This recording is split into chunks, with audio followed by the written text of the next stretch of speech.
Hello, कैसे हो? All good. Meeting after a long time. तो पहले थोड़ा सा इंट्रोडक्शन कर लेते हैं, ठीक है, with new students. I am Sakshi, your management teacher. It's a part of your paper number third and it comprises law and management. So law is for 60 marks and management is for 40 marks. Okay, and it's a MCQ based paper. So we are relaxed here. Okay, that we have to go with the important topics and important lines only. We don't have to see for our writing pattern and all. We have to just learn and retain it. Okay जितना अच्छा retain होगा, जितना अच्छी learning होगी, उतना better यहाँ score कर सकते हैं। और बहुत इजी है, तुमने सब कुछ पहले पढ़ा है, बहुत डीपली उसको बहुत तरीके से अगर पढ़ लिया तो चीजें क्लियर हो जाएगी एक बार में, फिर तुम्हें कोई भी वहां दिक्कत नहीं आएगी। स्पेसिफिकली आई विल से मैं नोट्स के ऊपर प्रेफर करती हूँ, ठीक है। थ्योरी पढ़ना मतलब नोट्स बना लेना, जितने अच्छे नोट्स होंगे चीजें उतनी क्लियर होती जाएगी और उतने अच्छे से लर्न हो जाएगी। ओके ठीक है। So what's your name? Payal. I know her. What's your name? Tanvi, Komal, Mahi. Okay fine. So today we will start our chapter Introduction to Management. Okay, Introduction to Management. You all know about management. We always do management. तुम पढ़ते हो तो manage करके पढ़ते हो ना, या ऐसे चलो एक पेज मैनेजमेंट का पढ़ लेते हैं, एक पेज लॉ का पढ़ लेते हैं, एक पेज इकोनॉमिक्स का पढ़ लेते हैं, ऐसे थोड़ा पढ़ते हैं। मैनेज करके पढ़ते हैं या नहीं पढ़ते हैं? ठीक है, हर चीज मैनेजमेंट से चलती है। ओके, ये इंस्टीट्यूट अगर रन हो रहा है तो किसकी वजह से चल रहा है? मैनेजमेंट की वजह से चल रहा है। हमारी कंट्री किस तरीके से चल रही है? मैनेजमेंट। अगर मैनेजमेंट नहीं होता, हमारे पास में फेडरल सिस्टम नहीं होता, central then state then local government नहीं होती, तो क्या कंट्री इतनी स्मूथली वर्क कर पाती? नहीं कर पाती। आए दिन की लड़ाई झगड़े ये सब कुछ चलते रहते, वो वहां पे मैनेजमेंट हो ही नहीं सकता। So management is the basic thing in our life. कोई भी चीज करनी है मैनेजमेंट करना है। ओके, तुम सबके घरों में भी तो मैनेजमेंट ही हो रहा है ना, वर्क डिवाइडेड है ना, बाहर का काम कौन करेगा, घर का काम कौन करेगा, घर में भी कौन सा काम कौन करेगा वो भी डिवाइडेड है। सबकी अपनी अपनी रिस्पॉन्सिबिलिटीज है, अपनी अपनी ड्यूटीज है, वो फुलफिल करना जरूरी है। अगर हम वो नहीं करेंगे तो मैनेजमेंट कंप्लीटेड नहीं है। तो मैनेजमेंट बेसिकली क्या होता है? अगर मैं नॉर्मल लैंग्वेज में तुम्हारी लैंग्वेज में बोलूं तो मैनेजमेंट क्या होगा? Doing work with a proper set of rules. ठीक है, सर्टेन रूल्स होंगे, प्रॉपर वर्क होगा, तो मतलब हम क्या कर रहे हैं? मैनेजमेंट कर रहे हैं। चलो,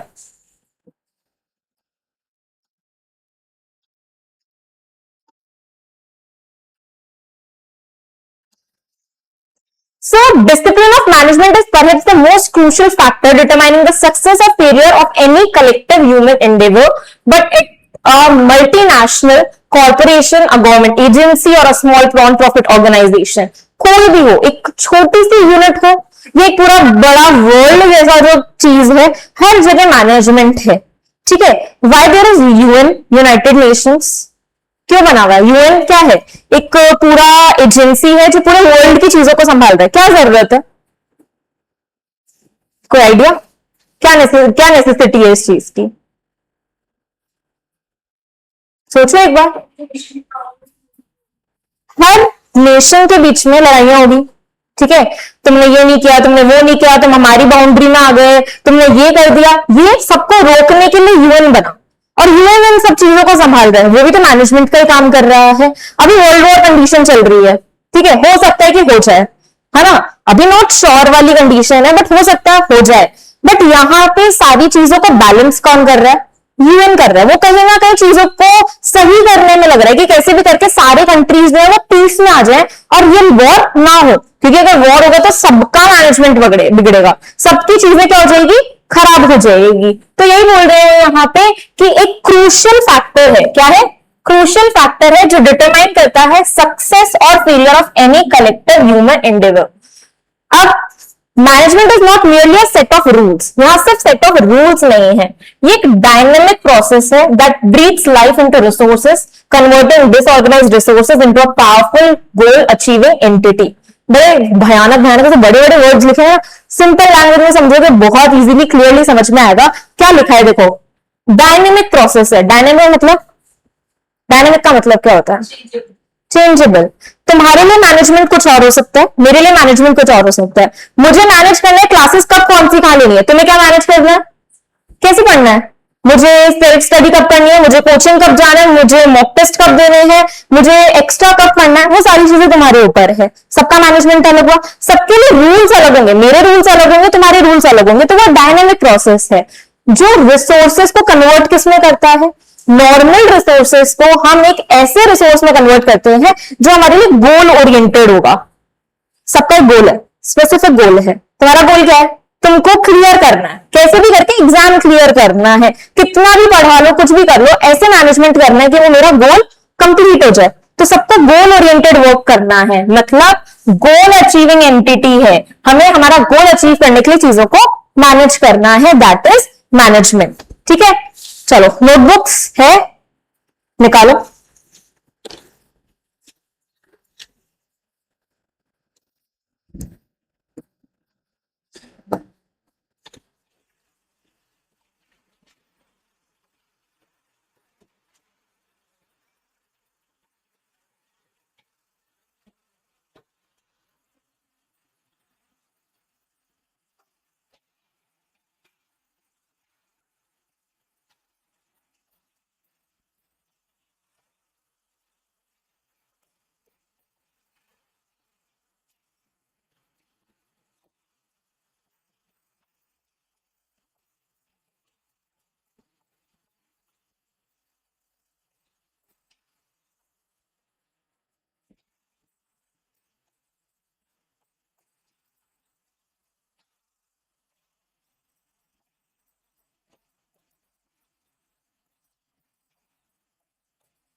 देखो क्या लिखा है, मैनेजमेंट का मतलब क्या होता है, art of getting things done. Obviously बात है, क्या करना है, काम करवाना है। किससे करवाना है, लोगों से करवाना है। तो मैनेजमेंट क्या है, art of getting things done through people. Second चीज डायनेमिक प्रोसेस है, और किसके ऊपर फोकस करोगे तुम लोग, गोल्स अचीव हो रहे हैं और रिसोर्सेज एफिशिएंटली यूज हो रहे हैं। ठीक है, ऐसा नहीं है कि तुमने एक चैप्टर 4 दिन में किया, तुम क्या चाहोगे, हम इसको कम शॉर्ट टाइम में करें ताकि जो तुम्हारे रिसोर्सेज है वो तुम ज्यादा अच्छे से यूज कर पाओ। तो क्या है, यूजिंग रिसोर्सेज एफिशिएंटली। तो फोकस किस पे करते हैं हम, गोल्स अचीव करने पे और चीजों को एफिशिएंटली यूज करने में। ठीक है, इसको लिखो।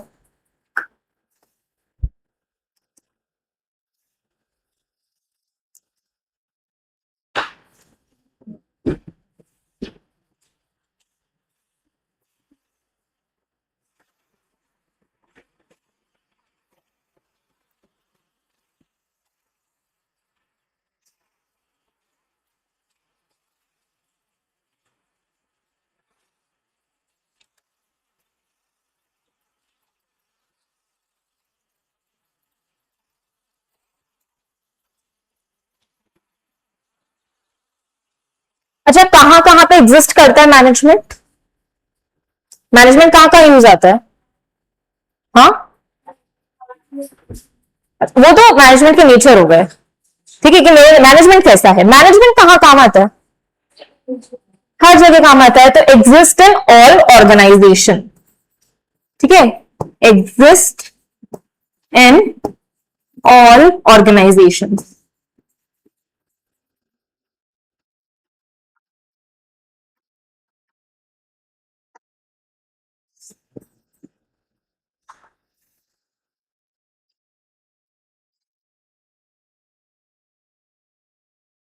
बीएसटी पढ़ी थी, बिजनेस स्टडीज, ठीक है। बिजनेस स्टडीज में तुमने मैनेजमेंट पढ़ा होगा और वहां तुमने ये चीज पढ़ी होगी कि मैनेजमेंट के लिए हमको क्या क्या इन्वॉल्व करना पड़ता है। प्लानिंग करनी पड़ती है, ऑर्गेनाइजिंग करना पड़ता है, स्टाफिंग करनी पड़ती है, डायरेक्टिंग करना पड़ता है और कंट्रोलिंग करना पड़ता है, ठीक है। तुमने पढ़ा POSDC, S is not included in management, ठीक है। बिजनेस में चाहिए बट मैनेजमेंट करने के लिए नहीं चाहिए। मैनेजमेंट के लिए तो मैनेजर है ना, वो कर लेगा सब कुछ, वो तो पहले से मैनेजर होगा तभी तो मैनेजमेंट होगा। तो सारी चीजें सही चाहिए, तो इट इन्वॉल्व्स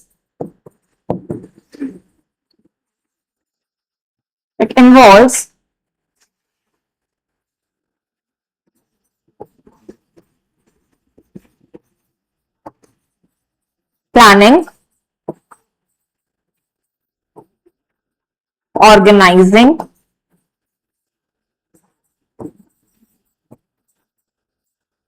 directing,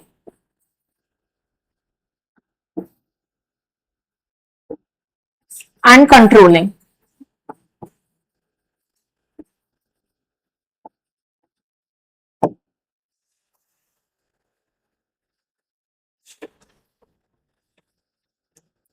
ठीक है, क्या क्या चाहिए? Planning, organising, directing, controlling.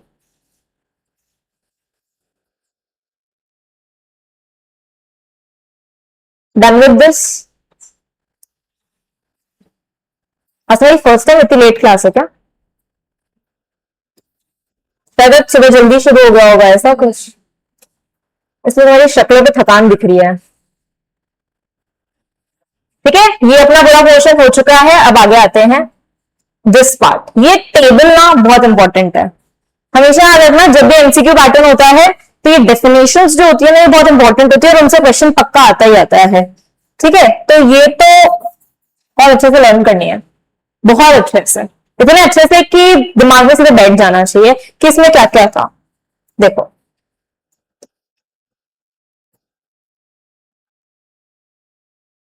पहले जो हमारे पास में यहाँ पे मैनेजमेंट के लिए फर्स्ट डेफिनेशन दी थी वो थे मैरी पार्कर फॉलेट। ठीक है, मैरी पार्कर फॉलेट। अब देखो, डेफिनेशन याद करना इज नॉट इजी थिंग, हम मेन वर्ड्स याद कर सकते हैं कि उन्होंने ऐसी बात बोली थी, ऐसा वर्ड बोला था उन्होंने। क्या बोला?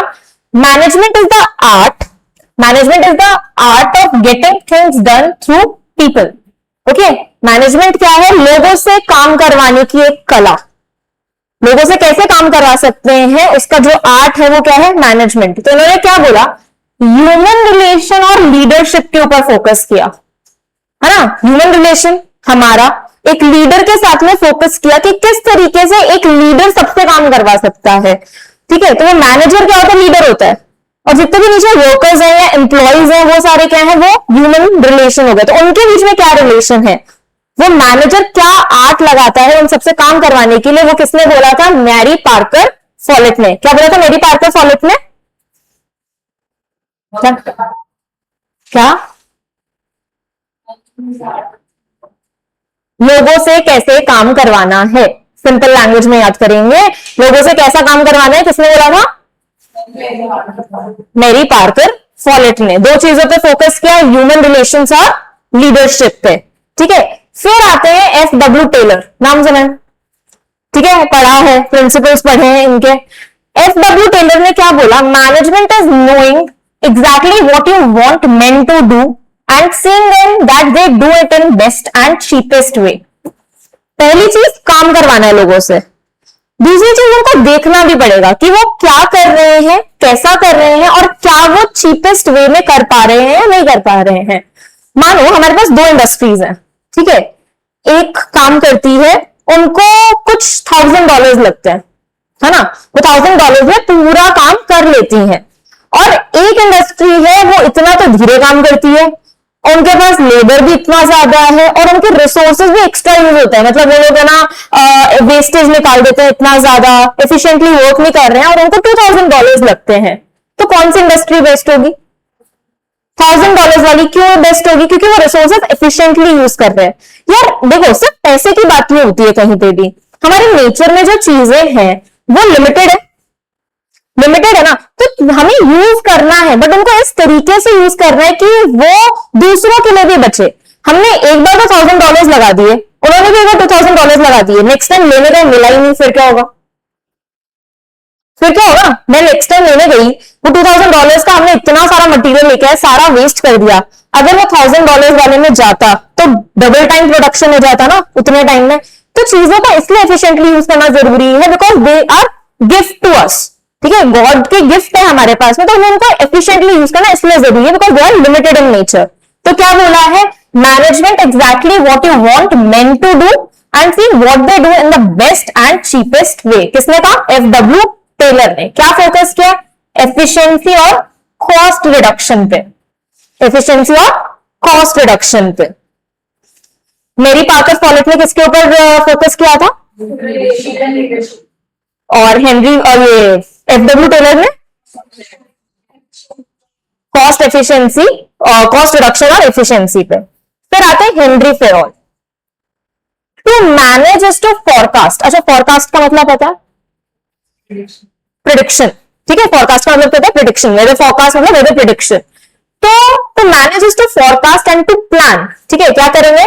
फोरकास्ट करेंगे, प्लान करेंगे, ऑर्गेनाइज करेंगे, कमांड करेंगे, कोऑर्डिनेट करेंगे एंड टू कंट्रोल। सिंपल सी बात है, सब कुछ बता दिया उन्होंने साफ साफ बोला कि मैनेज करना कोई इजी टास्क नहीं है। मैनेज में हर चीज आती है। मैनेज करना है मतलब आपको फोरकास्ट करना है। आज ही बताना पड़ेगा कि लास्ट में कितने पीसेस बनके निकलेंगे, आज ही बताना पड़ेगा कि रिजल्ट क्या निकलेगा। ठीक है, ऑब्वियसली है ना, पॉजिटिव चीजें बतानी पड़ेगी, तो फोरकास्ट करना पड़ेगा। प्लान करना, अब फोरकास्ट कर दिया, मैंने बता दिया कि यार ऐसा ऐसा होगा, प्लानिंग करनी पड़ेगी उस चीज के लिए सबसे पहले। फिर ऑर्गेनाइज करना पड़ेगा चीजों को, एक चीज वहां पड़ी, एक चीज वहां पड़ी, एक चीज वहां पड़ी, ऐसे थोड़ा ना होता है। तुमने फैक्ट्री यहां लगा दी, ठीक है, तो बोल रहे इलेक्ट्रिसिटी तो कहीं और से मंगवा लेंगे। अरे यही तो चाहिएगी ना इलेक्ट्रिसिटी, तो मेरी फैक्ट्री आए तो चीजें भी तो यही चाहिएगी। तो हमें प्लान करने की और ऑर्गेनाइज करने की जरूरत है। अब ऑर्गेनाइज कर लिया, कमांड भी तो देना पड़ेगा।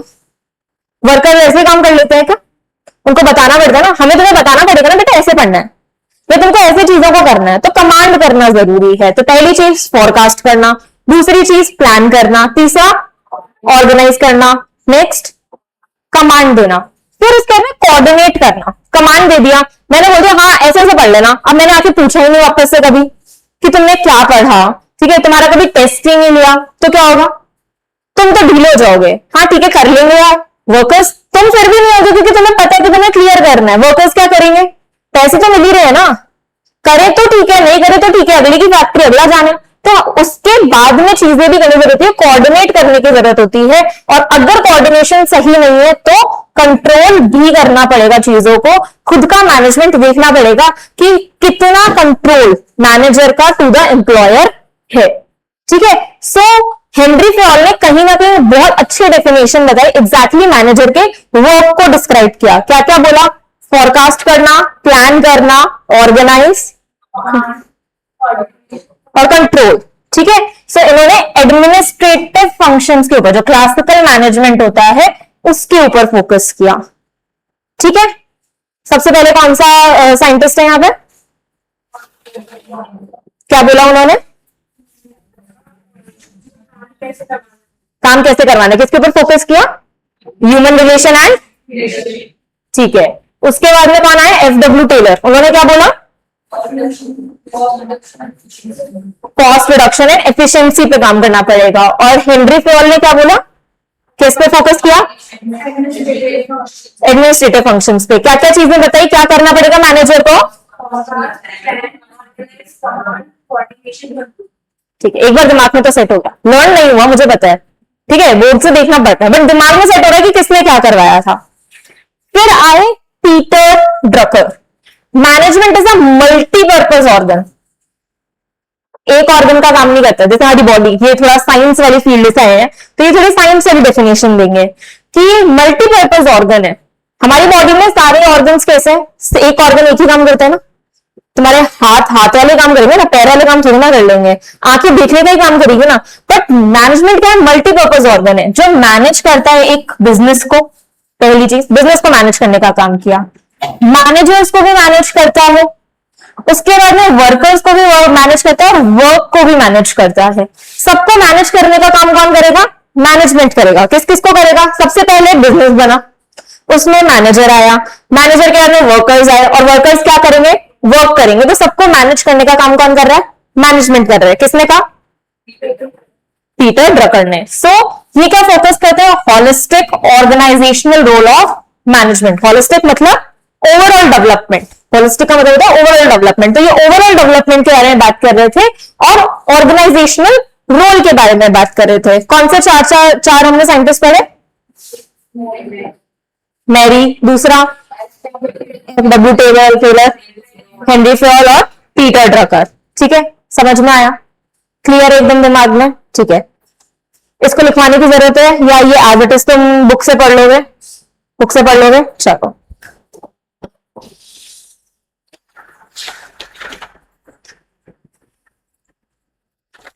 अच्छा, कोई भी बिजनेस अगर मैनेजमेंट करता है, क्यों करता है, क्या करना है, प्रॉफिट बनाना, पैसे चाहिए सबको।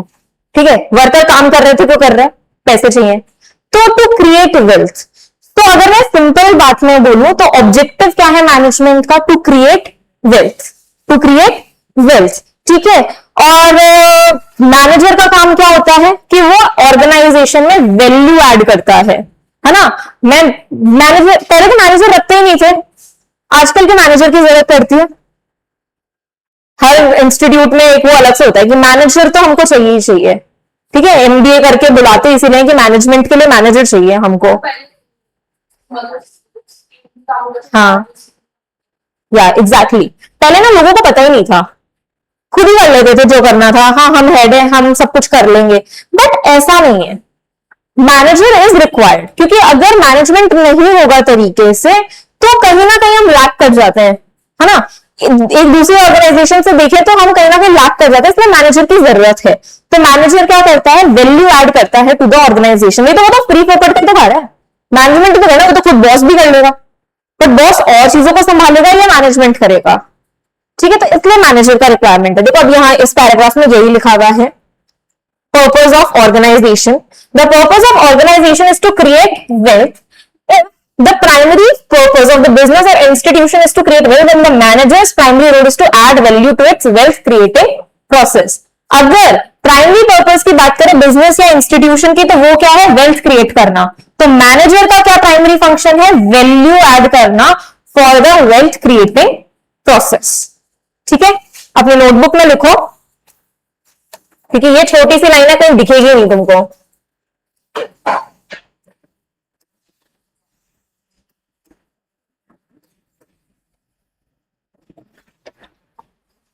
Objective of management,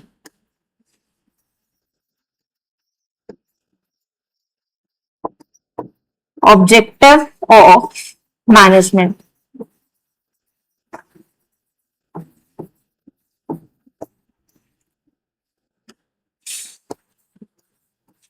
to create wealth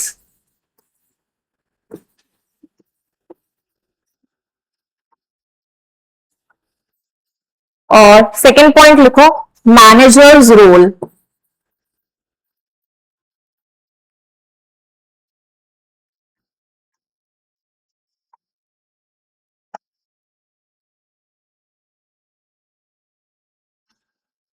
to add value to the organisation.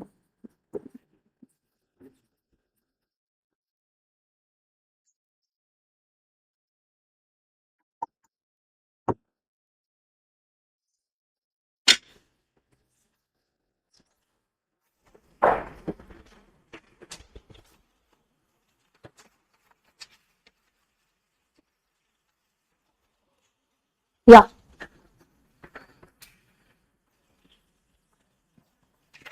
लिख लिया,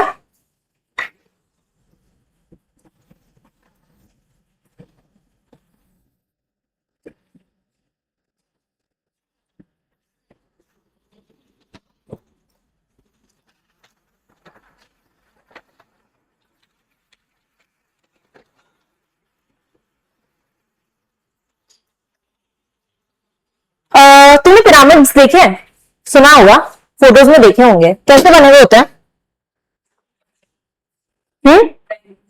ट्रायंगल शेप में है। पिरामिड्स की स्पेशलिटी पता है? पिरामिड्स में ऐसा क्या स्पेशल है? They are world wide famous कि पिरामिड्स बहुत तरीके से बनाए गए हैं। पिरामिड्स कैसे बने हैं? एनी गेस कि पिरामिड्स कैसे बने हैं? तुमको पता है पिरामिड्स को अगर दूर से देखा जाए ना, तो अगर तुम एक जगह के पिरामिड्स देख रहे हो तो वो कहीं ना कहीं सन के एंगल को शो करता है। जब हम दूर से देखते हैं तो वो सन के एंगल्स को शो करता है।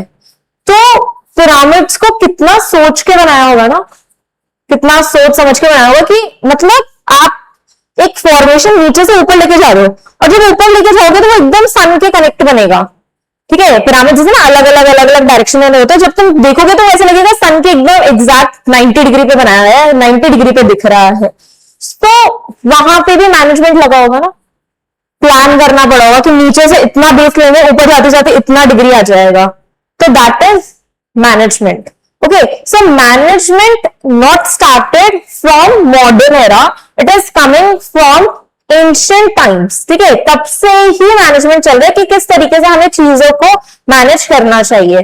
तो अभी यहाँ पे हम पढ़ेंगे जीनेसिस ऑफ मैनेजमेंट। जीनेसिस मतलब जनरेशन ऑफ मैनेजमेंट, कि किस तरीके से वैदिक टाइम से इंडस्ट्रियल एरा, अभी हम इंडस्ट्रियल एरा में हैं, ठीक है, अभी तक इंडस्ट्रियल एरा में किस तरीके से चीजें आज तक चलती हुई आ रही है, किस तरीके से मैनेजमेंट वर्क कर रहा है। लिखो जरा Genesis of management.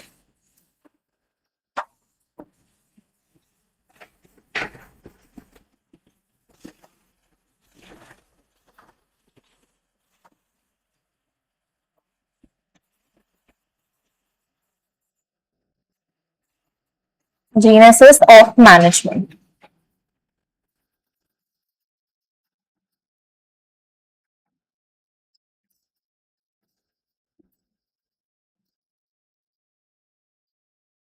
Management is not modern. Okay, management is not modern.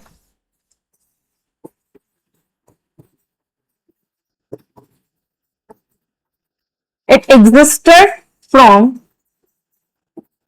ancient times.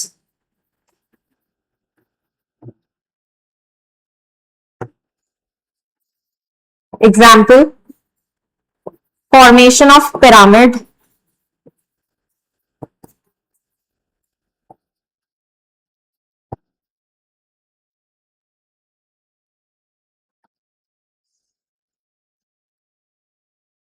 अभी तो क्या हो रहा है ना, वॉर चल रही है, न्यूज कैसे आती है तुम्हारे पास में? किसके थ्रू न्यूज आती है? क्या हुआ क्या नहीं हुआ? अच्छा कोरोना आया तभी कैसा है? Social media, TV, radios. चलो थोड़े टाइम पहले जाते तो रेडियोस भी थे, न्यूज़पेपर्स भी डेवलप हो चुके थे। कभी सोचा है पहले के जो किंगडम्स होते थे, इतने बड़े बड़े एम्पायर्स होते थे, वो कैसे चलते होंगे? उनका कितना स्ट्रॉन्ग मैनेजमेंट पावर था। आज तो हम एक सेकंड में कनेक्ट कर जाते हैं, कॉल पे, व्हाट्सएप पे, चैट पे, कभी भी एक सेकंड लगता है। मुझे तुमसे बात करने में, जब एक मैसेज डालूंगी तुम्हें पता चल जाएगा। और उस टाइम तो ऐसा कुछ भी नहीं था। मतलब अगर एक क्या बोलते हैं उनको लेटर भी भेजना है तो उसमें भी बहुत टाइम लग जाता था एक जगह से दूसरे जगह जाने में। बाय एनिमल्स के थ्रू ही होता था, बर्ड्स के थ्रू होता था, तब भी बहुत टाइम लग जाता था। तो एक बार सोच के देखो कि उस टाइम पे कितना टाइम लगता था ना। तो आज के टाइम पे तो बहुत इजी है। उस टाइम मैनेजमेंट करना कितना मुश्किल था, उस टाइम एम्पायर्स को रन करना कितना मुश्किल था। तो फ्रॉम द एंशिएंट टाइम, उस टाइम जो राजा होते थे, जो किंग्स होते थे, वो किस तरीके से मैनेज करते थे, उनकी मैनेजमेंट स्ट्रैटेजीज कितनी स्ट्रांग हुआ करती होगी कि वो पहले से जो उनके आगे के जो भी मेन हेड्स होते थे, ठीक है, आर्मी हेड्स होते थे, वो किस तरीके से उनको समझा के भेजते थे कि किस तरीके से अगर कंडीशन कैसे हो जाती है तो वहां वॉर फील्ड पे मैनेज करना है। आज तो वॉर्स होती नहीं है, कितने सालों बाद में वर्ल्ड वॉर 3 होने वाली है अगर होगी तो। पहले क्या होता था, हर किंग कुछ दिनों में वॉर करने जाता था, हर किंग को अपना एम्पायर बड़ा करना होता था। तो वो आज किससे वॉर कर रहा है, आज किससे वॉर कर रहा है, आज किससे वॉर है, सबने पढ़ा है। 6, 7, 8, 9, 10 एसएसटी सबने पढ़ी है। एक किंग के बारे में पढ़ना शुरू किए, उसने इस साल में ये वाली वॉर लड़ी, इस साल में ये वाली, लगातार जब तक वो किंग है तब तक यही चलता आ रहा है। तो running empires was not an easy task, उसमें भी क्या लग रहा था, मैनेजमेंट लग रहा था। तो सेकेंड एग्जाम्पल लिखो, रनिंग एम्पायर्स।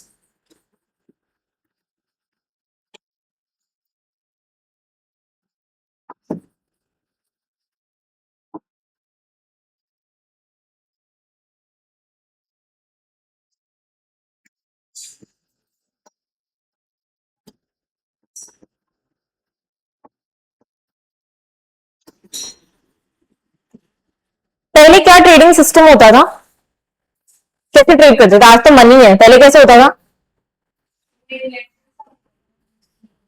नहीं, मैं तो एकदम एंशियंट टाइम की बात कर रही हूँ, तब क्या होता था जब करेंसी नहीं थी, बार्टर सिस्टम होता था। यार उसको मैनेज करना कितना मुश्किल है, एक बोरी चावल के बदले एक घोड़ा दे दो, कैसे हो सकता है? एक हॉर्स का प्राइस और एक पैक फुल ऑफ ग्रेन्स का रेट कितना डिफरेंस है ना। आज लेने जाओ, हॉर्सेस तो 20-30 लाख से कम के आते नहीं है, ठीक है, और ग्रेन्स का तो 1000, 2000, 3000, उससे ज्यादा तो रेट जाते ही नहीं है। तो हाउ डू दे मैनेज? उस टाइम उनको ये भी पता होता था कि किसके बदले क्या चीज लेनी है। तो trading pattern was also management, ठीक है। तो अगर हम बात करें कि मैनेजमेंट कहां से डेवलप हुआ, अब ये तुम लोग सोचोगे हम एग्जाम्पल क्यों पढ़ रहे हैं, एमसीक्यू में थोड़ी ना आएगा, क्वेश्चन उल्टा उठ के आ सकता है, ठीक है, कि एक एग्जाम्पल दिया होगा उससे रिलेटेड कुछ तुमसे क्वेश्चन पूछ लेंगे, तब तुम्हें ये जीनियस समझ में आना चाहिए कि हम किसके बारे में बात कर रहे हैं, हम जीनियस के बारे में बात कर रहे हैं। तो ये 3 कॉमन एग्जाम्पल्स है, इनके अलावा मुश्किल ये कुछ आएगा। और तभी जब अपन एराज पढ़ेंगे, ठीक है, यहाँ पर वैदिक era, ancient era, industrial area, वो सब कुछ पढ़ेंगे, तब समझ में आ जाएगा किसके अंदर कौन से एग्जाम्पल्स कॉमनली पूछे जा सकते हैं। ठीक है, ये लिख लिया।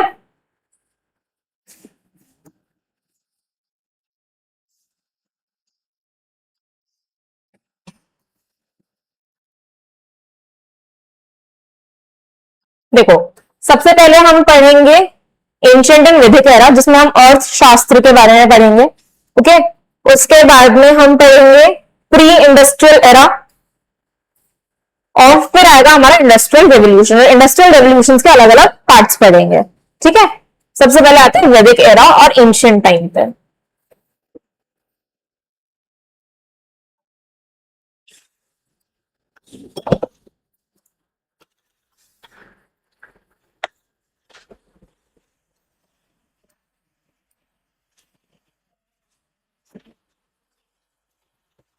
लिखो, मैनेजमेंट इन वैदिक एरा, वैदिक and ancient era.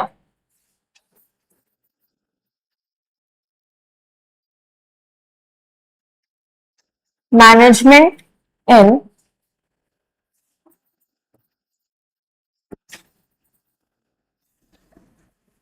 Ancient and वैदिक एरा।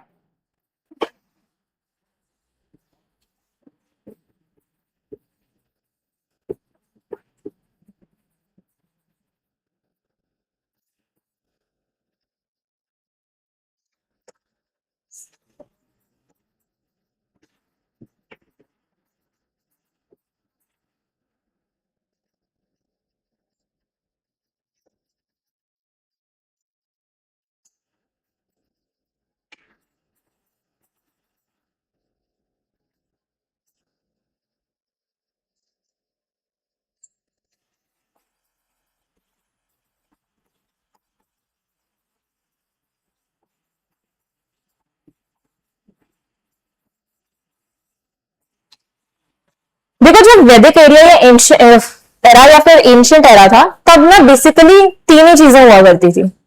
एक तो जो किंग है, उसको अपने एम्पायर को कैसे गवर्न करना है, कैसे संभालना है, कैसे लोगों की प्रॉब्लम्स को सॉल्व करना है, किस तरीके से। उस टाइम पे ये कास्ट सिस्टम बहुत डेवलप हो रहा था, तो किस तरीके से लोगों को एक दूसरे से अलग रखना, क्योंकि वहां पे ये सुपरस्टिशंस बहुत बिलीव्ड थे कि इसको अलग ही रखना है, जो किंग वाली कैटेगरी है वो अलग है, ब्राह्मण्स वाली कैटेगरी जो है अलग है, शूद्रास अलग है, तो उनको गवर्न करना है, पहली चीज। दूसरा, उस टाइम ना इंफ्रास्ट्रक्चर बनाना बहुत इजी टास्क नहीं होता था। इंफ्रास्ट्रक्चर मतलब बिल्डिंग्स, या आज रोड्स हैं, टेम्पल्स हैं, और ये उस टाइम पे पॉन्ड्स और ये बहुत वेल्स बहुत चलती थी, तो उनको बनाने का काम होता था। और तीसरा मिलिट्री स्ट्रैटेजी, अभी समझाया आर्मी को कैसे वो लोग सारी चीजें ध्यान रखेंगे कि आर्मी किस तरीके से वर्क करेगी, किस तरीके से दूसरे किंगडम को अपने अंडर लेके आना है। तो ये तीन मेन थिंग्स थे, तीन मेन एरास थे उस टाइम पे, एक गवर्नेंस, इंफ्रास्ट्रक्चर और मिलिट्री स्ट्रैटेजी। क्या क्या था? Military strategy. ठीक है, अब आते हैं अर्थशास्त्र के बारे में। तुमको पता है अर्थशास्त्र क्या है? इकोनॉमिक्स को हम अर्थशास्त्र बोलते हैं। अर्थशास्त्र इज अ बुक, किसने लिखी थी? चाणक्य ने लिखी थी। ठीक है, और क्या नाम था चाणक्य का? बुक में क्या नाम लिखा हुआ है पता है? कौटिल्य बोलते हैं उनको वैसे, ठीक है। Chanakya is right answer, but वैसे उनको अगर वो तो कॉमन नेम उनका चाणक्य था, वैसे उनका नाम कौटिल्य था। तो तुमसे क्वेश्चन चाणक्य में नहीं आएगा, तुमसे क्वेश्चन आएगा कौटिल्य में, तो हमको याद कौटिल्य करना है। ठीक है, Arthashastra is the book written by Kautilya. पता है आज जितनी मैनेजमेंट की पढ़ाई होती है ना, उस टाइम पे उन्होंने उस बुक में सब कुछ लिख दिया था। मतलब he was a great scholar, जो उस टाइम पे सबको जानते थे कि आज क्या चीजें चलनी चाहिए। उनको सब कुछ पता था कि किस तरीके से चीजों को मैनेज करना है। ठीक है, आज तो हमारे पास दिमाग ही नहीं है, हम तो सिर्फ बुक से पढ़ रहे हैं, वो बुक्स लिख रहे थे इस तरीके से। ठीक है, हम तो क्या कर रहे हैं, हमारे पास जो है हमने पढ़ा। ठीक है, तुम हो हम हो सब यही कर रहे हैं ना, जो है हम वो पढ़ के बता रहे हैं सिर्फ और सिर्फ। उन्होंने पूरी किताब लिख दी कि किस तरीके से चीजों को गवर्न करना चाहिए। ओके, चंद्रगुप्त मौर्य के बारे में सुना होगा, ये उन्हीं के ही कोर्ट के मिनिस्टर थे, और उनका जितना स्ट्रॉन्ग एम्पायर था उतना शायद उस टाइम पे एंशियंट टाइम में किसी का नहीं हुआ। That is all because of Chanakya. Kautilya के वजह से ही ये सब कुछ था, जिन्होंने उनको इतना स्ट्रॉन्ग बनाया। ओके, सो लिखो अर्थशास्त्र।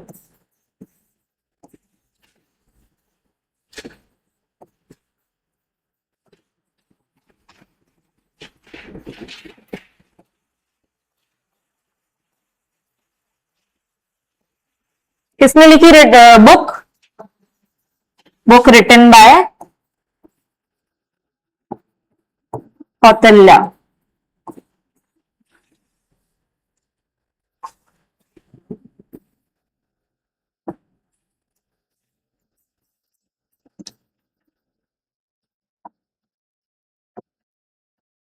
What does it comprises? First thing, public administration, public को कैसे संभालना है।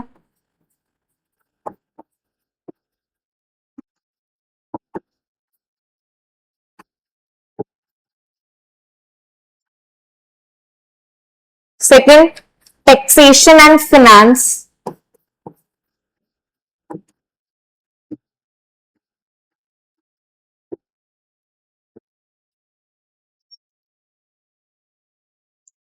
फॉरेन पॉलिसीज,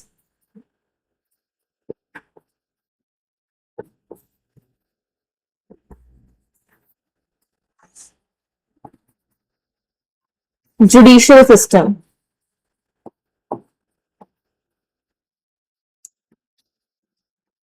क्या इसके अलावा किसी एक कंट्री को या एक किंगडम को या एक एम्पायर को चलाने में कोई और चीज चाहिए? इन चार चीज के अलावा क्या कोई और चीज चाहिए जिसके थ्रू हम हमारे किंगडम को चलाते हैं या हम हमारी कंट्री को आज रन कर रहे हैं? अगर ये चार चीजें तो बहुत स्मूथली सारी चीजें चल सकती है। ठीक है, तो इन्होंने अपनी बुक में ये चार पार्ट्स बनाए हैं। ठीक है, पहला क्या है? Public administration. ऑब्वियसली आता है, सबसे पहले कंट्री किससे बना है? लोगों से बना है। ठीक है, तो अगर पब्लिक ही नहीं होगी तो कंट्री नहीं होगी, तो पब्लिक का एडमिनिस्ट्रेशन जरूरी है। फिर टैक्सेशन एंड फाइनेंस, टैक्स लेना बहुत जरूरी है। अगर टैक्स नहीं होगा तो कंट्री के पास रेवेन्यू कैसे जनरेट होगा? ठीक है, और रेवेन्यू जनरेट नहीं होगा तो एक्सपेंसेस कैसे होंगे? तो सबसे चीज टैक्सेशन और फाइनेंस को संभालना। बहुत सारा टैक्स आ गया कंट्री के पास में और ऐसे ही कुछ भी कर रहे हैं। चलो ये फालतू में ऐसी बिल्डिंग पड़ी है, इसको चेंज कर देते हैं। सही बिल्डिंग है, ठीक है, उसको रेनोवेशन पे लगा दिया। तो फाइनेंसेस संभालना बहुत जरूरी है, किसको कहां कितना यूज करना है वो बहुत ज्यादा जरूरी है। फिर है फॉरेन पॉलिसी। हर किसी के साथ लड़ तो नहीं सकते ना, फ्रेंडली रिलेशन होने भी तो बहुत जरूरी है बाहर की कंट्री से, और अगर फ्रेंडली रिलेशन नहीं होंगे तो एक्सपोर्ट इम्पोर्ट कैसे होगा? ठीक है, एक्सपोर्ट इम्पोर्ट भी तो बहुत जरूरी है। हमारा most of the revenue export import से जनरेट होकर आता है, तो वो फॉरेन पॉलिसीज बहुत ज्यादा जरूरत है।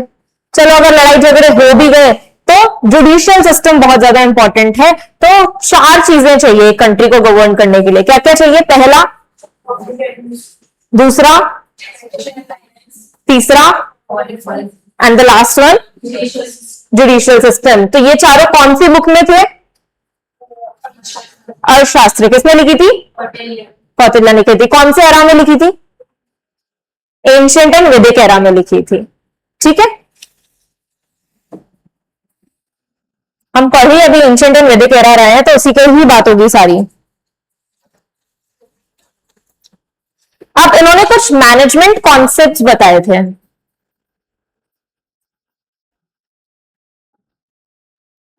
क्या क्या मैनेजमेंट कॉन्सेप्ट्स थे उनके बारे में बात करते हैं। पहला था organisational structure. Do you know what is organisational structure?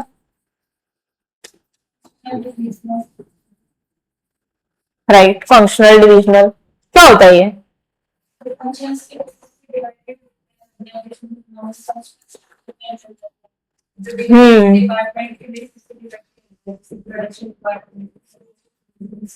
Obviously बात है। मैं तुमको ना सबको बोलती हूँ तुम ऐसा करो, सीए भी कर लो, सीएस भी कर लो, सीएमए भी कर लो, फिर किसी भी उसमें जॉब में लग जाना। पहली चीज क्या ये पॉसिबल है सब कुछ करना एक साथ? कर सकते हैं, एक एक करके मैं करवा सकते हैं, ठीक है, सब कुछ एक साथ करना नॉट पॉसिबल। तो ऑर्गेनाइजेशनल स्ट्रक्चर, एक सेम एक इंडस्ट्री के अंदर ऑर्गेनाइजेशनल स्ट्रक्चर होना बहुत जरूरी है। हर वर्कर हर काम नहीं कर सकता, तो उसको काम करवाने के लिए हमें क्या जरूरत है कि हम डिवाइड करें काम को। डिवीजन ऑफ लेबर बहुत ज्यादा जरूरी है। तो उन्होंने ऑर्गेनाइजेशनल स्ट्रक्चर बताया कि किस तरीके से एक पूरी इंडस्ट्री के अंदर, एक पूरी फैक्ट्री के अंदर काम को डिवाइड किया जाए। फिर दूसरा, रोल्स एंड रिस्पॉन्सिबिलिटीज, किसका क्या काम होना चाहिए।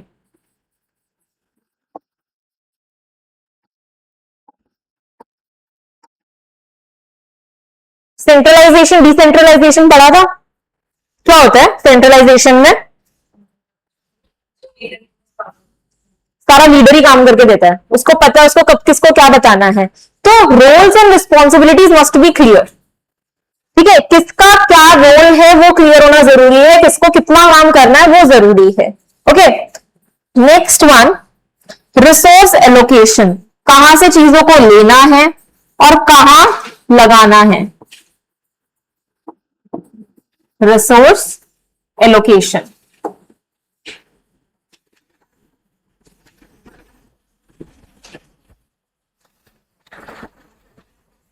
अच्छा ठीक है, इसके इतने पॉइंट्स हैं।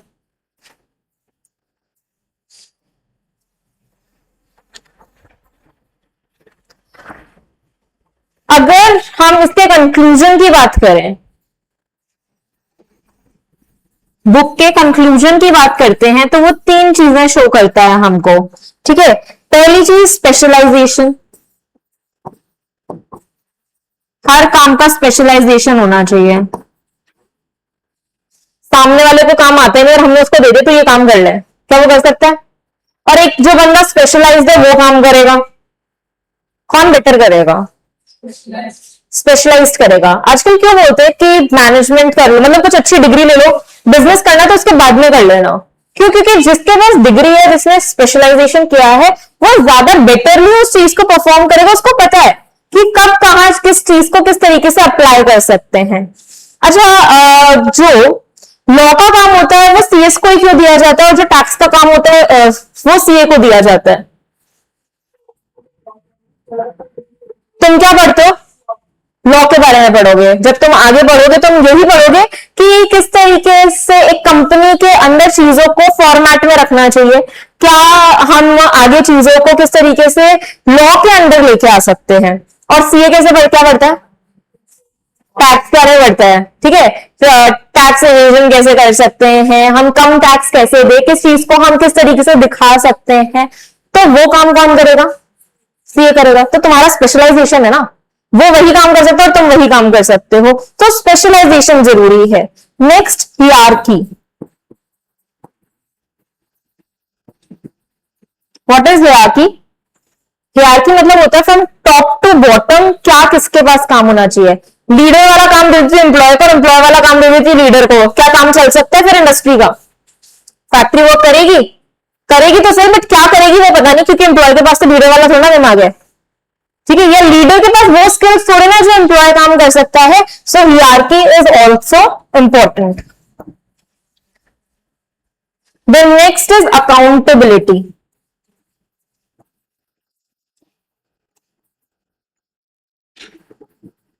What is accountability? आंसरेबल, कौन किसको आंसरेबल है? Employ will be answerable to leader और leader will be answerable to employ. Employ will be answerable to leader, obviously leader थोड़ा जवाब देगा, आपने ये रूल क्यों निकाला, ठीक है, एम्प्लॉय ये थोड़ा ना बोलेगा, हाँ, बट लीडर ये हो सकता है कि तुमने ये काम क्यों किया, जब तुम्हें इस चीज के लिए मना है, रिस्ट्रिक्टेड है, तो तुम ये काम कैसे कर सकते हो। तो वहां पे वो चीज आती है दैट कौन किसको अकाउंटेबल होगा, ठीक है। यहां तक समझ में आया? एक बार इसको रिवाइज करते हैं वापस से फटाफट से। हमने सबसे पहले पढ़ा एंशिएंट और वैदिक एरिया में, वैदिक एरा में क्या क्या की एरियाज थे?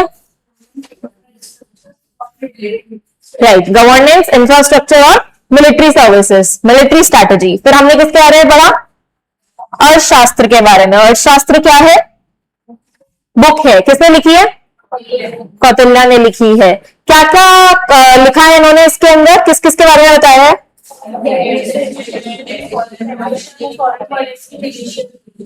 Okay, good. और कौन से मैनेजमेंट के कॉन्सेप्ट बता दिए इन्होंने?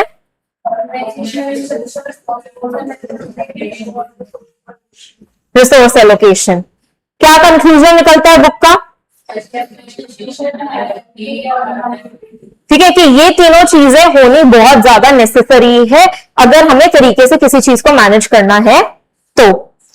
यार मैं तो तुम्हें आज की एग्जांपल दे रही हूँ, ये बात तो बहुत पहले की कर रहे हैं, मैंने तो तुम्हें सब कुछ आज के एग्जांपल से समझाया, मैंने कोई तुम्हें पहले के एग्जांपल से नहीं समझाया। So that is why Arthashastra is known as the best book for economist. ठीक है, अगर कोई इकोनॉमिस्ट है तो उसके लिए सबसे बेस्ट बुक, या जो मैनेजमेंट के बारे में समझ रहा है, ये तो सब एक पार्ट है, ठीक है, ये सब एक पार्ट है बुक का, जो सिर्फ तुम्हें मैनेजमेंट क्या रहता है, पूरा इकोनॉमिक्स इसके अंदर कवर हो जाता है। तो अर्थशास्त्र इसमें बेस्ट बुक फॉर इकोनॉमिस्ट कही जाती है, ठीक है। अब हम पढ़ेंगे प्री इंडस्ट्रियल एरा।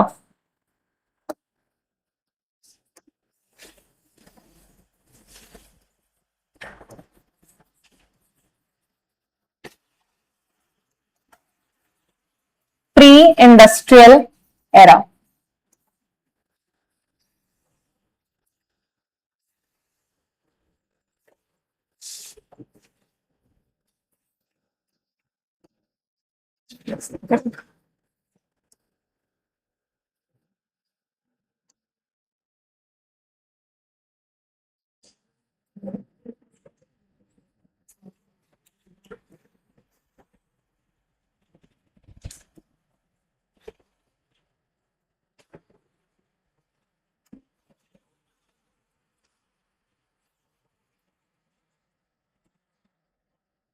जरा बुक में देखो अब एक बार इस साल के लिए। देखो प्री इंडस्ट्रियल एरा में क्या चल रहा था ना, प्री इंडस्ट्रियल एरा कौन सा था तुम्हें पता? प्री इंडस्ट्रियल एरा कौन सा था, कब से मतलब कब एंड हुआ है प्री इंडस्ट्रियल एरा? 1760 में, ठीक है, 1760 में एंड हुआ, मतलब ब्रिटिशर्स एंटर हुए थे इंडिया में और तब वो खत्म हो गया था हमारे यहाँ का इंडस्ट्रियल एरा, मतलब pre industrial era. Industrial era से शुरू होने से जस्ट पहले, क्योंकि ब्रिटिशर्स आते थे, फैक्ट्रीज शुरू हो गई थी हमारे इंडिया में, सबसे पहले फैक्ट्री उन लोगों ने डेवलप करवाई थी, ठीक है। कहां करवाई थी पता है? कहां पे? सूरत। सबसे पहले मसूलीपट्टनम है वहां पे, जिसको मछलीपट्टनम भी कहा जाता है, उस वाले एरिया में सबसे पहले इंडस्ट्रीज बनाई थी जिनको फैक्ट्री कहा था और लेबर्स को फैक्टर्स कहा जाता था वहां पे, ठीक है, उससे जस्ट पहले वाला एरा जहां पे मिलिट्री और चर्च का बहुत ज्यादा चीजें चल रही थी, वो pre industrial era for the world भी कहा जाता है। वर्ल्ड में 1760 से जस्ट पहले 1760 में आ गया था, अपने यहाँ पे थोड़ा लेट डेवलप हुआ वो, ठीक है, अपने यहाँ पे 19th सेंचुरी आ गई थी तब शुरू हुआ था। So moving the decline of centralized empires, management practices were predominantly observed in two sectors, एक तो मिलिट्री में और एक चर्च में। क्योंकि उस बाहर की कंट्रीज में तो क्या होता है, चर्च ही होता है, अपने यहाँ पे टेम्पल्स है, मॉस्क है, वहां पे तो सिर्फ चर्च ही हुआ करते थे। तो रोमन कैथोलिक चर्च, ठीक है, developed a robust geographical extensive and highly centralised administrative structure. उनके जो चर्च होते हैं ना, तुम कभी चर्च गए हो कभी देखा है? गए भी नहीं हो तो देखा है, ठीक है, मूवीज में देखा होगा, कितनी साइलेंस होती है ना, एकदम शांति, आवाज नहीं आती। अगर वो बोलते ना पिन ड्रॉप साइलेंस, कि अगर पिन भी गिरेगी तो आवाज आएगी, ठीक है, वो वहां पे होता है। क्या गजब मैनेजमेंट है ना, लोगों को इतनी समझ है। अपन तो मंदिर जाते, भेड़ चाल चल रही होती है वहां पे, ये धक्का मार रहे हैं, सच्ची बता रही हूं, गलत नहीं है, जो सच है वो है, ठीक है। तुम सबको ये कंडीशन पता है, सब मंदिर जाते हैं, और कोई बड़ा फेस्टिवल हो और तुम चले जाओ मंदिर, उस दिन तो ऐसा लगता है भगवान या तो तुम बुला लो या हमें यहां से निकाल दो, ठीक है, बस जल्दी जल्दी दर्शन हो जाए। क्या होता है भयंकर, ये धूम धाम मची रहती है, लोग बस ऐसे सोच रहे हैं आज हमारे दर्शन होंगे और तो किसी के होने ही नहीं चाहिए, ठीक है, ये मारा कूटी सब कुछ हो जाता है। अभी लास्ट ईयर अपने ये गोविंद देव जी में वो कुछ हुआ था, मायरा बोलते ना, वो हुआ था कुछ, मतलब वो आई थी, क्या नाम है यार उनका, जया किशोरी आई थी, भगदड़ मच गई थी। क्यों मची? लोगों को नाचना है, लोगों को गाना है, लोगों को भागना है इधर से उधर, क्योंकि बारिश वारिश आ गई थी उस टाइम पे, कितना कितना प्रॉब्लम क्रिएट हुई थी ना, ठीक है, क्योंकि हमारे यहाँ पे मैनेजमेंट है ही नहीं। लोगों को समझ में ही नहीं आता, यार तुम्हें लाइन लगाई है ना, तुम्हें लाइन में चलना पड़ेगा। नहीं, हम कैसे चल लेंगे लाइन में, हम तो वीआईपी हैं, हम तो आगे चलेंगे, ठीक है। तो यहाँ पे ये नहीं होता है, तुम चर्च चले जाओ, they will always stand in a Q and they will always move in a line, ठीक है, उनको पता है सीट है ना, ये नहीं भाग नहीं रहे कि हमें पहले चाहिए सीट, ठीक है, यहाँ तो कोई प्रोग्राम है पहले भाग रहे चेयर खींचने के लिए, अरे भाई छोड़ दो यार, अपन ये कोई और नहीं है यहाँ पे।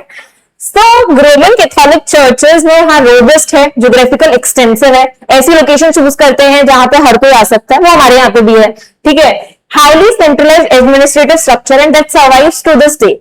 The use of hierarchy, functional specialization and clear lines of communication influenced early organization and theorist, कि वहां पे hierarchy जो चलती है, मतलब जो उनके वो priest और होते हैं उनकी hierarchy है, उनके functional specialization है, ठीक है, वहां पे भी जो फंक्शन होता है हर किसी का, मतलब जो काम है। कभी वहां गए गुरुद्वारा, लंगर देखी है कभी? ठीक है, अगर देखी है तो वेल एंड गुड, नहीं देखी है तो मैं तुम्हें थोड़ा सा समझाती हूँ कि क्या होता है वहां पे। They are no rich no poor, सब बराबर है वहां पे ना। कॉबलर्स होते हैं, मतलब वो जूते साफ करने वाले, ठीक है, वो एक अमीर बंदा भी वहां पे जूते साफ कर रहा होता है, बोलता सेवा करना, ठीक है, वो दे कॉल इट एज सेवा करना। तो वो हर कुछ कर लेते हैं वो लोग, वो बर्तन भी धो रहे हैं, वो खाना भी बना रहे हैं, वो हर काम, वहां पे सफाई होती है ना, वो लोग वो भी करते हैं। अमृतसर के कभी वीडियोस भी देखे होंगे, ठीक है, वहां तो सबसे कॉमन है, अपने यहाँ तो सिर्फ जयपुर में वहां पे है, वैशाली में, और ये एक क्या नाम है यार, इधर गणेश जी के पीछे वाला जो एरिया है, एमपीएस इंटरनेशनल के आसपास वाला जो एरिया है, ठीक है, I don't remember exactly name, ठीक है, बनी पार्क में भी है एक, वहां पे है, 2-3 ही है सिर्फ गुरुद्वारा, और बहुत फेमस नहीं है कभी जयपुर के इतने, बट वहां पे बहुत मैनेजमेंट है, उनको पता है कि किसको काम, अच्छा ये काम ये कर रहा है, कोई बात नहीं मैं दूसरा काम कर लेता हूँ, वो ये लड़ नहीं रहे हैं वहां पे बैठ के, ठीक है, हम तो लड़ रहे होते हैं, तो वो यही बता रहे कि किसको क्या स्पेशलाइजेशन है, वो उसी तरीके का काम कर लेगा। क्लियर लाइंस ऑफ कम्युनिकेशन होती थी, ठीक है, किसको क्या, किसको कब कहना है, क्या नहीं करना है, वो भी उन लोगों को पता होता था। एंड अर्ली ऑर्गेनाइजेशनल थ्योरिस्ट, और उनके जो थ्योरिस्ट मतलब जो वहां पे चीजें बता रहे हैं कर रहे हैं, वो भी बहुत अच्छा ऑर्गेनाइजेशन है। फिर है मिलिट्री, मिलिट्री तो हर जगह होगी, तुम जो एरा पढ़ोगे वहां मिलिट्री जरूर पढ़ोगे, क्योंकि आर्मी तो हर जगह रिक्वायर्ड है। So throughout history military organisation perfected the concepts of span of control, unity of command, chain of command, strategic planning, all crucial principles later adopted by business management. आज जो हम management में पढ़ते हैं, क्या क्या पढ़ते हैं? हमने कंट्रोल के बारे में पढ़ा है, ठीक है। यूनिटी ऑफ कमांड पढ़ी है। यूनिटी ऑफ कमांड का मतलब क्या होता है? कमांड देने वाला एक होता है, मानने वाले सब होते हैं, ठीक है। एक इंसान ने कमांड दिया, हम सब मान लेंगे, ठीक है। सर कमांड देंगे और हम सब फॉलो करेंगे, चाहे हम है चाहे तुम हो, सबको फॉलो करना पड़ेगा, तो यूनिटी ऑफ कमांड है। चेन ऑफ कमांड है, ठीक है। इट्स लाइक सर ने हमको दिया, हमने तुमको बताया, ठीक है। उन्होंने हमें कुछ अथॉरिटी दी, हमने तुमको फिर कुछ और अथॉरिटी उसको कम करके, तो that is chain of command. Strategic planning, strategic planning मतलब प्लान ऐसे करना, ऐसी स्ट्रैटेजीज अप्लाई करना जो हमारे लिए सबके लिए बेनिफिशियल हो, सबके लिए इंपॉर्टेंट हो। All crucial principles later adopted by principal business management, आज वो सब बिजनेस मैनेजमेंट में हम यूज कर रहे हैं। The rise of guild system and later the mercantile system in Europe, हमारे यहाँ में होता है, यूरोप में चलता है ये गिल्ड सिस्टम और mercantile system. Introduce early forms of quality control, apprentice training पता है, इंटर्नशिप, ठीक है। Apprentice training is internship and standardised production process, कि हमें स्टैंडर्डाइज प्रोडक्शन प्रोसेस करना चाहिए। ऐसा नहीं है हम हर दिन ट्रायल ही करते जा रहे हैं, ट्रायल कुछ ही टाइम के लेना चाहिए, इसका हमें स्टैंडर्ड हो जाना चाहिए, यही चीज प्रोड्यूस होनी चाहिए और वही प्रोड्यूस होगी तो वो चीज होनी चाहिए, ठीक है। इस पूरे में सिर्फ ये लास्ट वाली लाइन इंपॉर्टेंट है कि ये कौन से दो सिस्टम है, ऊपर से बहुत कम चांसेस है कि क्वेश्चन आएगा, ठीक है। अभी आज हम यही तक करेंगे, इसको यही ओवर करते हैं, कल इसके आगे का पढ़ेंगे बट बस 2 मिनट बैठे हो, फिर I will make you free. मुझे पता है मेरी लास्ट क्लास है, तुमको भी घर जाने की जल्दी है ना। सुनो, जितना पढ़ाया जाएगा अगर डेली उतना रिवाइज कर लिया तो आई एम श्योर कि मैनेजमेंट में तुम्हें कोई पीछे नहीं रख सकता, ठीक है। बट उसको रिवाइज करना पड़ेगा, उसको लर्न करना पड़ेगा साथ के साथ में, ताकि चीजें एक बार में दिमाग में बैठ जाए, क्योंकि इजी है, बहुत आराम से हो सकता है। ये 40 marks will be a bonus point for you. अगर लर्निंग बहुत स्ट्रांग है तो एक बार में हर अच्छे से लर्न हो जाएगा, लर्न नहीं होता तो समझ के कर रख लो। इस चीज में यही चीजें होती है, क्योंकि कईयों की लर्निंग स्ट्रांग होती है, कईयों की नहीं होती है, ठीक है। लर्निंग स्ट्रांग है, वेल एंड गुड, नहीं है तो समझ के करो, बट साथ के साथ में चलते रहो, ठीक है। साथ में चलोगे तो तुम्हें कहीं ना कहीं इसका बहुत अच्छा बेनिफिट मिलेगा, ओके। चलो लेट्स एंड दिस क्लास।